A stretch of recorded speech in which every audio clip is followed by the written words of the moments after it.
All right, Brian Suter, welcome to the podcast. How you doing? Thanks, Kyle. Great to be with you, man. I'm doing well. Summer's coming. I'm feeling Yeah, good. Hope you're doing great too. And it's just yeah. an honor to be with you here today. I've loved listening to what you've been putting together Thank you. and just glad to be a part of it. Cool. Well, thanks. I'm excited to dive into our conversation.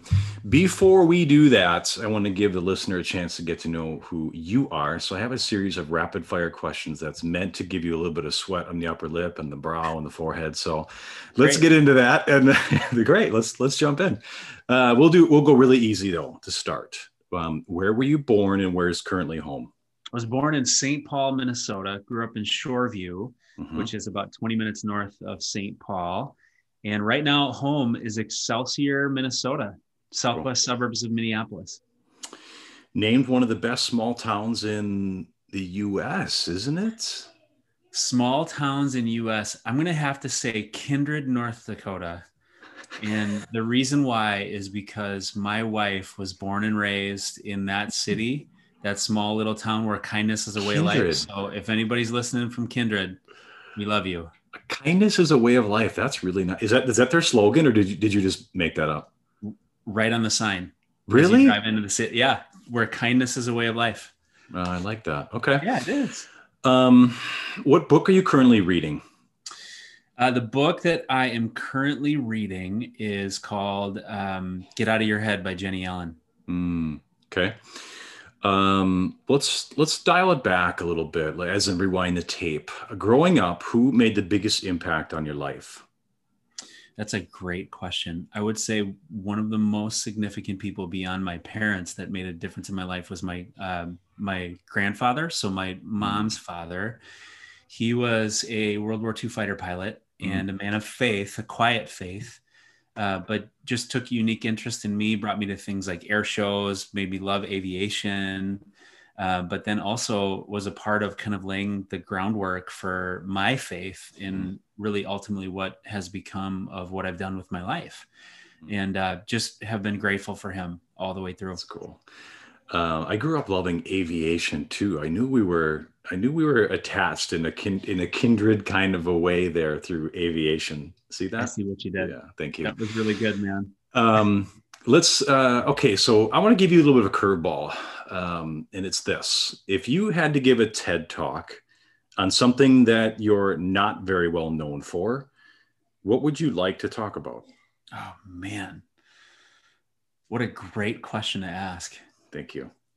I stole it from Um, someone, I think, but thank you. I would say what I'd title it is The Journey of Becoming.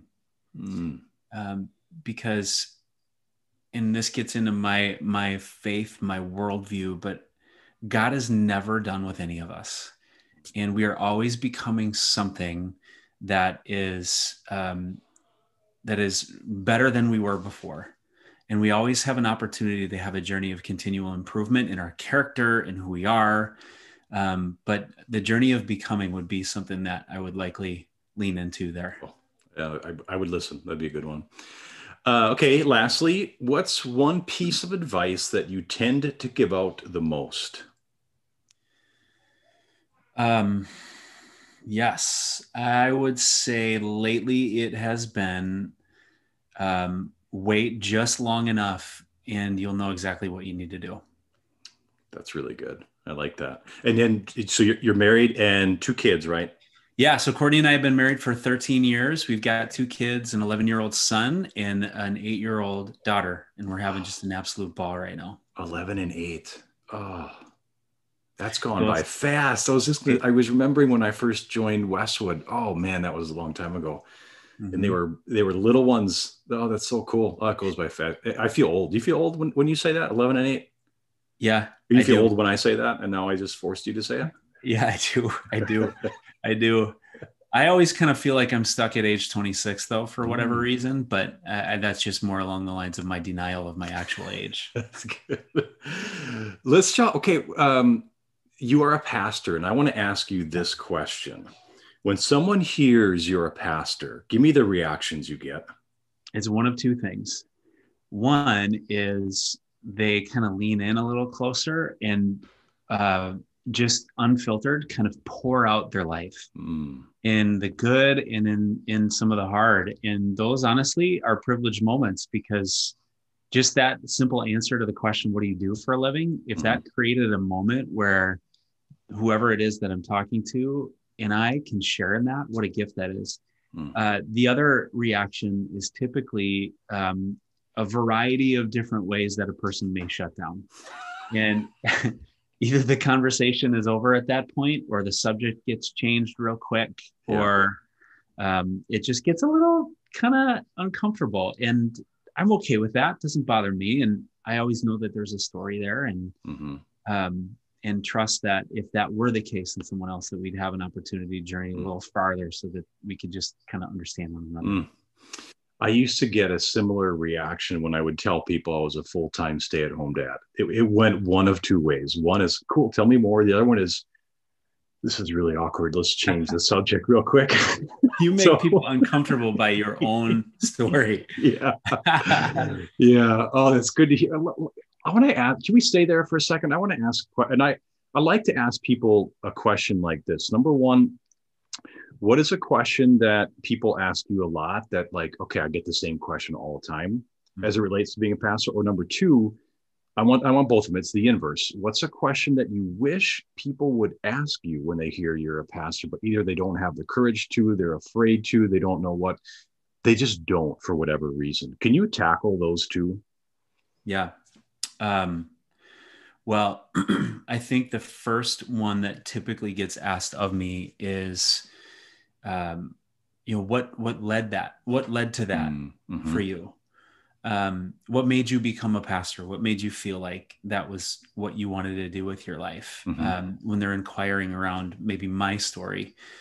And if we're going to hang there in the category of my Yeah. story, I Mm-hmm. think one question I would love for people to ask is, okay, what does that actually mean for what your life is like? Mm. One thing that I found in others who are pastors as well often find, like, people take their understanding of what a pastor is and project it on Yeah. to all of us. And I think we do that with everybody in every Yeah. single career. And so maybe this is just a broad stroke hot take. Like, I think if we could just maybe say, what's it like to be you, a lot more Mm. often, there might be some openings of not only mutual learning, but understanding in kind of a cool way. But, um, it's a variety of things that people often inquire. Sometimes if I get the opportunity to share a little bit about their life, it's oftentimes asking questions like, how do I parent my child who might be going wayward? Or Mm.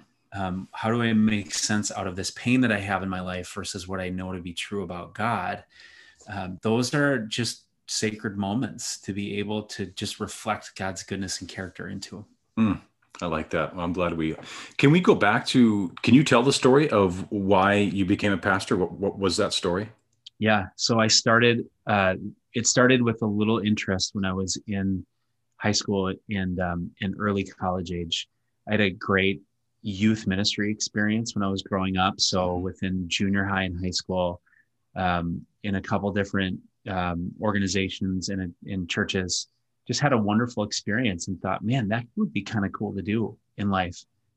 In college, I realized that that was probably a larger tug than just that would be something that's cool. Because when we get an opportunity to use our gifts and who we're gifted to become, it's almost undeniable. You feel like this extra sense of, I might be made for this. So I started to feel that in college and beyond. And then slowly but surely took more steps toward that. So after college, I graduated and went into full-time youth ministry at a church here in the southwest suburbs of Minneapolis. And just that sense of calling continued to grow and swell until I was probably in my, I'd say around 30 is really when it just absolutely locked in for me. And it wasn't like, as though I felt that tug in that call before then.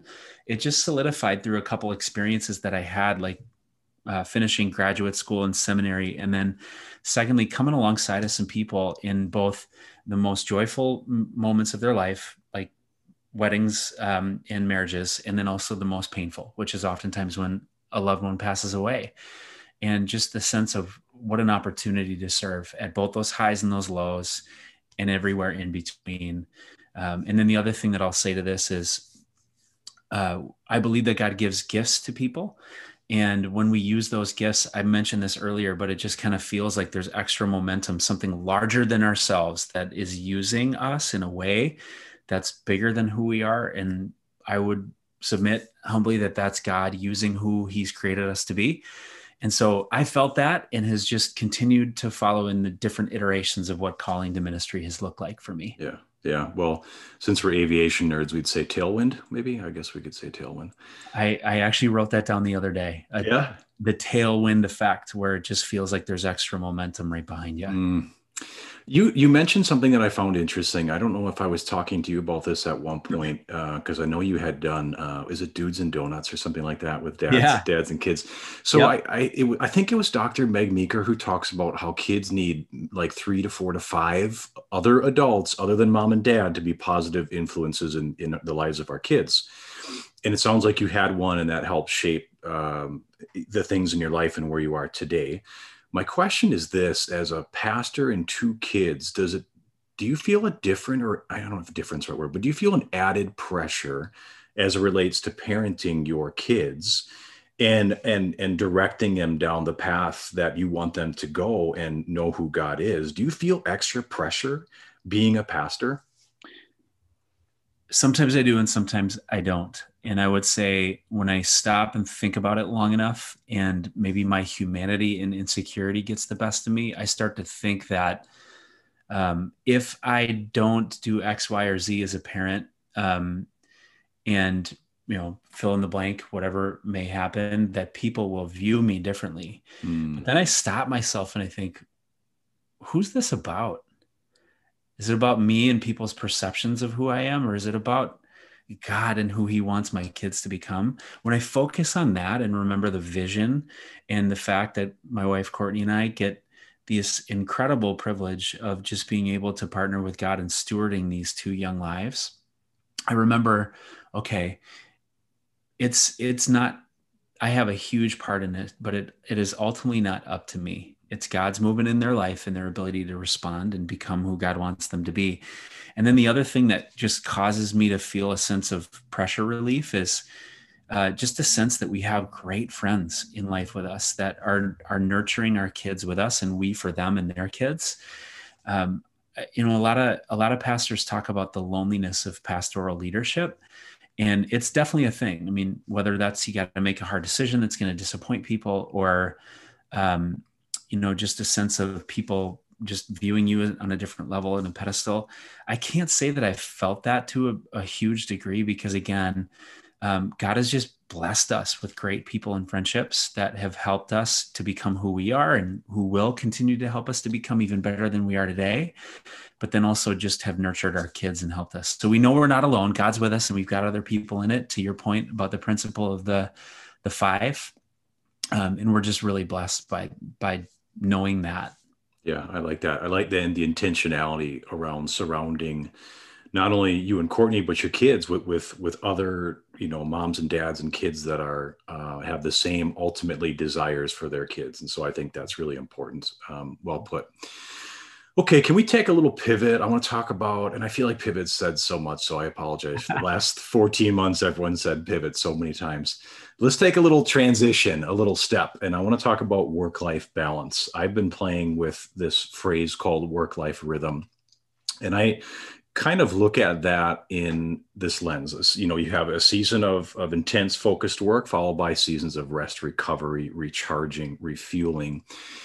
And I have borrowed that from Jesus, because I've just from the study, I would just notice that, okay, there's a rhythm to what he's doing. He would preach and he would pour out into that, and then he would retreat and oftentimes go up into the mountain, is what the Bible says. But I'm just curious as to how you in your life, being a pastor and starting a new church now, and 2 kids, 11 and 8, and you've got to cheer on the Vikings. So, I mean, you have all these pressures and stresses in your life, so many things happening, but how do you guys approach work-life balance, rhythm? What does that look like for you guys? Yeah. I'm kind of chuckling right now because everything is so new right now for us in our life. So for 17 years, I served at a church called Westwood out here in Mhm. Chanhassen and loved it. and in really in January started to pursue full-time planting a brand new church. Mm-hmm. And so I'm officing at home, and Courtney and I are working together, which has just been a gift. Our kids have been home off and on as school has kind of gone back and forth. And so I Mm-hmm. guess I'll probably start with the tension of it is really something that is not, it's elusive on a lot of different levels. Mm-hmm. What I have found is I have been wired to crave a sense of discipline. And what I mean by that is I like to know what time I'm waking up and then exactly what I'm going to do throughout the entirety of the day. And I thrive in those conditions. When things come my way that are interruptions, I often struggle with that. And that's been something that I've tried to Me work too. out along the way. Right? When you get Yes. interruptions, you're like, Yeah. ugh. Yeah. But if I can change my reaction, there's often a reason why I'm being interrupted. And uh, but that rhythm and discipline every day of knowing how I'm going to navigate the day that's before me is really important, because then I can accomplish the things that I've set off to. And then I also find that when I'm able to accomplish those important things, I can rest easier at night. Mm. So I would say this: to discipline our days, to know what it is that we're trying to achieve and accomplish every single day, and to give some sense of structure has been a real a life hack for me, because when I know that I'm able to accomplish those things, then I can be present to everything else that I need to do. Mm-hmm. Another rule of thumb that we've jumped into lately, and again, I just kind of start with an admission. We're not always perfect with this, but with planting a church, it's very much entrepreneurial and it's all the time. Mm-hmm. And one thing that we committed to early on was that between the hours of 5 o'clock ish to bedtime, we just set all that aside. And I'm not always perfect with it. Sometimes I look at my phone too much in those moments, but that we have that time where we're able to give full focused attention to our kids and to our family. And then sometimes we turn it back on after they go to bed, where we start doing a little bit of work, but oftentimes I'm finding that I'm trying to rest. Another thing that I really have been energized by is the concept of finish lines. Mm. So, in terms of every day, every quarter, every year, what's the finish line that we're aiming at? Because if we don't have those finish lines, oftentimes in our work, we won't be able to stop and be able to rest and enjoy our life. Mm-hmm. So, a finish line for us right now to apply that principle is 5:30 every night.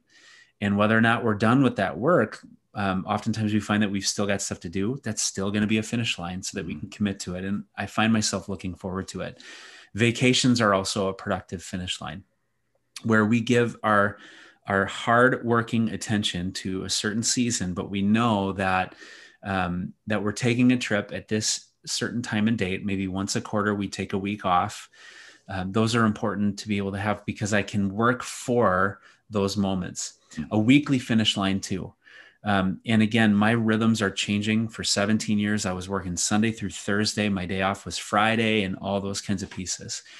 Now we're trying to figure out what's our weekly finish line and what does that look like. And right now it feels like Friday when the kids get home from school, and we'll attempt to do some Sabbath activities, if that word sounds familiar to those who are listening, where we just kind of stop our work and we're present to God and to each other and start to enjoy one another. So I would say this: it's discipline and focus. And then it's also the principle of finish lines, admitting all the way through that balance is something that's elusive. It's more harmony that we're trying to approach. That's good. What would you say rest looks like for you, Brian? Is it, I mean, I think sometimes we get the words self-care, thrown in there. What does self-care mean? Does it mean you get to sit behind the TV and watch Netflix and binge a full season in a weekend? Like, I think some of those words are getting intermixed, and I don't think they should. But what does rest look like for you? And maybe it's different on your finish lines, whether it's a daily, a weekly, a quarterly, whatever it might be. But could you kind of explain what that means to you? Yeah. I think rest is a couple different pieces. I think rest is a satisfaction and a release in the work that we've been able to accomplish, and a trust knowing that all things will work in the way that in the direction that we've gone. So again, my belief in Christ it drives me to understand that God is working for me in ways that I can't see. So if there's things that are done and are not accomplished and finished, I'm not saying this is an excuse, but we just know that, okay, God is doing some things that are bigger than everything that we can see. Mm. So resting in that sense of trust and just believing that, okay, we just are going to trust that God is doing something bigger than we can see right now. And he's putting the pieces together. And I could go on for a long time, even in the last 3 months, of how I've seen that. So rest is a soul mentality and conviction. I think it's also a practice. So one thing that has kind of guided me in the season of kids, rest looked a lot different in my 20s than it does with kiddos. And I know you can speak to that as well. But I've just got these 4 operative words for me that have helped me. And again, full admission, not always perfect on it, but the 4 words are rest, reflect, pray, and play. Mm. So rest means that I, on Saturdays, don't set my alarm. And lately I've been waking up without an alarm ever. But I just know that I'm not going to get up and do the hustle. So rest means that. Reflect means I stop and pause and take inventory of myself with God to be able to see, okay, how has this week been? And again, I'm talking about a practice typically that happens on Saturday morning, but I also integrate into every day. How has this week been? What have I experienced? How am I feeling? What are 3 words that describe that? Rest, reflect, pray. So submitting that to God and giving that to him, not only in that moment, but also throughout the day. And then play. One thing that I've just absolutely enjoyed is just playing with my kids. So we got this hand-me-down trampoline in our yard a couple months ago. I think it was a bigger gift for us to take it from the people who gave it to us than for them to give it. I mean, it's just awesome. And lately, one of the most joy-filled activities that I've done is just simply jumping on the trampoline with my kids. I always feel like my mental battle is submitting to the fact that actually, no, there's nothing more important that I need to do right now than that. But getting on that trampoline and playing with them and enjoying them, I always find at the end of those days, my days are so much more fulfilling when I'm able to do that. So those are 4 operative words that kind of hover for us as it relates to rest and taking breaks and enjoying life. That's good. I love the play and the play like a kid. I just had a group of grown men out in Park City doing a bunch of 90 minutes of play, and they just loved it. And there was little kids out there with them, and they all had a great time. So I like the framework. Probably going to take that. So thank you. And I think incredible value to the listener too. So thanks for offering that up. Can we talk about seasons? You sprinkled that in. I completely agree. I think that this changes depending on the season you're in. And as I was jabbing at you before we hit record, because you're a pastor, I expect the entire Bible to be memorized. So I think seasonality comes up in Ecclesiastes, but I could be wrong there. Okay. You are 100% right, Kyle. Okay, good. Thank you. Pass the test. So, what about seasonality? Do you believe then in that there's seasons and this is going to be fluid? It'll be changing, even though you were in a position there for 17 years. So the routine was the routine. You got married, you had 2 kids, like the seasons will be changing. So is a part of maybe finding this rhythm and harmony, maybe just understanding that it's going to change and we just need to embrace that. Yep. Absolutely. I think that's one of the biggest struggles. Is being open to embrace that and dying to what was. For instance, when I was like single in my early 20s, I was living with 3 dudes. And on Saturday mornings, we would wake up and we would play NCAA football on our PlayStation. And it was the best.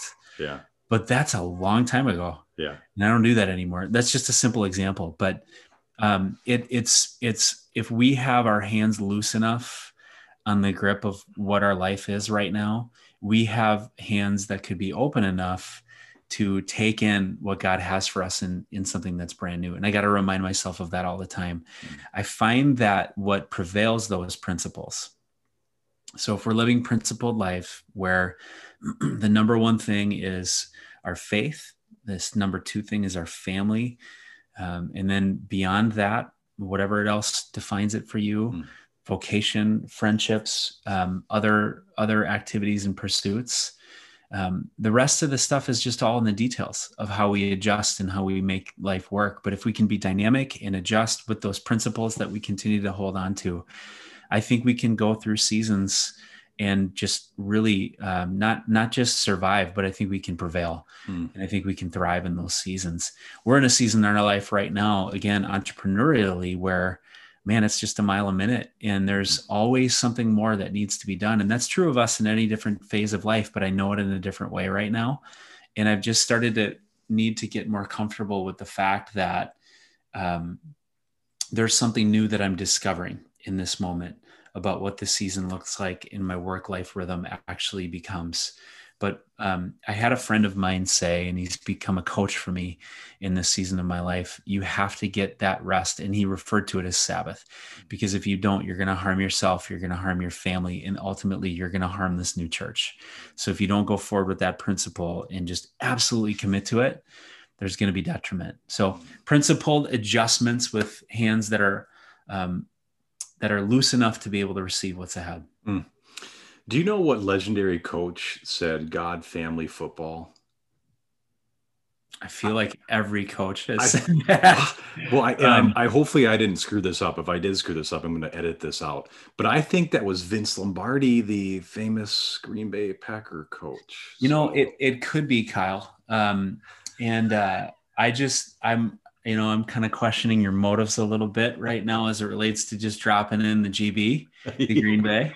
It's interesting though. I've heard a lot of coaches refer to that, and it's so inspirational to hear that. I mean, I know this might not be his exact words, but like Tony Dungy, I think, has talked about those components.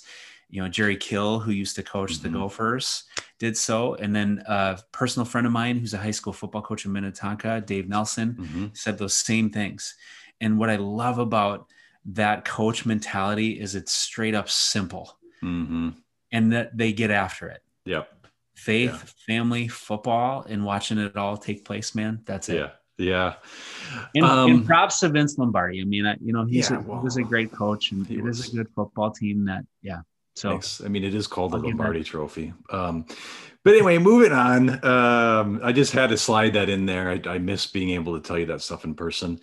Yeah. But let's. I've really enjoyed the conversation, and I want to thank you for taking time to jam and hang out and share your story and share just your honesty around how you're a work in progress as well. Like we all are. I feel like maybe sometimes as a pastor, everyone expects you to probably have it all figured out and to pretty much be perfect. So thank you in that. How I would love to close it. In me, I like humor. That's what I enjoy. I want to ask you, what is your most embarrassing moments or funny moments as a pastor on a Sunday? Can you give us your best? What do you got? Excuse me. Oh man, there's a lot that I'm trying to sift through right now. I think, so there's a couple different ones. One of them was, in this is part of my personality that I've learned over time, is that when I speak and give messages, preach, teach, I know that I'm a script guy. And the reason why I say that is because God just moves in the preparation for me. The spontaneous kind of squirrel chasing never goes well. And I was doing announcements once at our church, and I had this wireless handheld microphone. And this gentleman in our church had just given this really meaningful faith story. And I can still visualize this. I grabbed the microphone and I started clapping for him. And it was like thump, thump, thump. And I made some super awkward comment about how it's uncomfortable to clap with a microphone in your hands. And people were like, it's super uncomfortable for everyone to hear it as well. Made it really uncomfortable. Yeah. But another uncomfortable moment, awkward time, was the church that I came from, Westwood, live streams and broadcasts their services. And one moment, one of the audio engineer guys came to me and just said, "Your microphone was on." And so that conversation you just had with that guy. And so thankfully, I mean, it was a moment of embarrassed relief, because what I realized is we didn't actually talk about anything that I wouldn't be super uncomfortable about, which was I was grateful for, but then now I'm constantly worried that that's Yeah. going to be the case. Oh yeah. But yeah, there's a lot more of those moments, but yeah, They it's make it fun. I mean, they make it fun. We're all human. It's good. It's good to know Pastor, that you are also human and you make mistakes, Brian. So very, that's very good. human. Yep. Pastor fails. That's right. Faster fails. Look up the hashtag. Okay, I'm gonna look that up. See if there's anything there. Well, Brian, I appreciate you. And I know you have a lot going on with the new church, so you're in our prayers, and we know that that's going to be an amazing thing because you're leading it. So, Yeah. thank you for Thank being you. here. I'm going to. Anyone would love to just kind of connect with you. I'll drop. I don't know how active on social media you are, but Yeah. if you are, I'd love to share your handle on Instagram or Facebook, whatever you Yeah. prefer. Please do. Brian Suter on Instagram. Branch Church MN is where you can Hmm. find our new church too. And Cool. yeah, I am just honored to be with you, Kyle. And I love what you're doing. Thank You're you. just adding so much value into people's lives. And I'm just grateful for you and Lois and your family and the adventures that you're living because we're all inspired by it, buddy. Well, thanks, brother. I appreciate you. Thank you.